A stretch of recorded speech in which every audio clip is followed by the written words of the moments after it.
اسمعوا كده رأي ابني في أم علي. خطيرة خطيرة. جايبالكوا النهاردة ألذ وأحلى وأجمل وأسرع وصفة لأم علي هتعمليها في البيت ليكي ولولادك، مش هتكلفك حاجة، وبصي غنية ومغذية وجميلة، ولو جالك ضيف بسرعة بسرعة بسرعة تحضريها ولادك هيدمنوها حرفيا، ومش بتتكلف حاجة وبتتعمل في ثواني وبتبقى جميلة وتحفة ومغذية جدا. يلا بينا على الطريقة بسرعة. الجوكر معايا النهاردة كيس دريم بتاع أم علي، لذيذ وسريع وفي ثانية مش هتاخدي وقت. وطبعا معاكي أي حاجة فخار، كيس فانيليا، شوية مكسرات، وبغلي لبن على النار. والتركاية بتاعتي بقى الخطيرة، النشا هيوديلك الأم علي في حتة تانية خالص. يلا بينا بقى نفضي الباكت بتاعنا في البرام ونشوف هنعمل ايه تاني. اول حاجه هنفضي المكونات كلها. طبعا انا ابني لازم يساعدني في كل حاجه.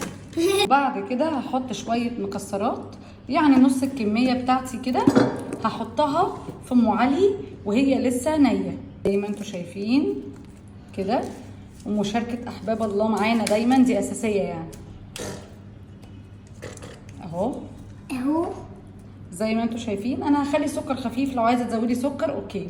عندي اللبن هنا، هحط له اول حاجه السكر، يعني حوالي 4 معالق او 5 معالق سكر، مش كتير يعني، حسب السكر اللي انت عايزاه. وطبعا يبقى دافي، واحطه على النار علشان اسخنه، علشان كل ما اللبن بيبقى سخن بيديني نتيجه احلى مع ام علي. الطعم بقى يروح في حته تانية. كيس الفانيليا بتاعنا هنحط معلقه النشا بتاعتي واقلب بقى، واتفرجوا على الجمال والحلاوه اللي هتبقى فيها ام علي. ريحه طبعا خطيره خطيره خطيره خطيره خطيره. انا مش هخليها تتقل يعني، انا بصوا هدوب كده ادوب، واول ما احس انها هتبدا تربط وتتقل هطفي على طول. انا عايزاها سايله، فاهمين؟ مش عايزاها مهلبيه يعني. بصوا كده بدات احس ان هي بدات تتقل معايا. حلاوه النشا انه بيديني طعم كريمي للبن، فاهمين؟ بصوا انا مش عايزه اكتر من كده انه يبقى تقيل، معلش هو الحراره بتخلي الاضاءه تبقى عامله كده، هتديني بقى الطعم الكريمي. انا بصوا القوام اهو، انا عايزاه كده كده، يعني لبن ماسك سنه كانه قشطه، فاهمين؟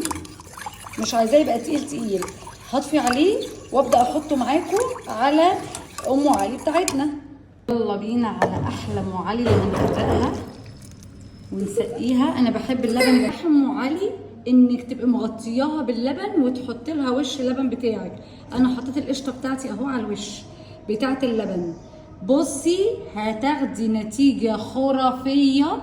ما تستخسريش في ام علي واديها لبن كتير، علشان اللبن ده هو اللي بيدي معاكي الطعم الغني الدايب التحفه بتاع ام علي. وهسيب باقي التزيين بعد الفرن، هحطها في الفرن على درجه حراره 180 واستنى اول ما الوش يحمر هطفي عليها، هدخلها وبعد ما تطلع هوريها لكم. وادي ام علي طلعت من الفرن خطيره خطيره.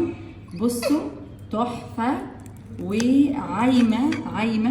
بصوا عايمه في اللبن، خطيره خطيره يا جماعه. عايزين تزودوا اللبن عايشه زودوها.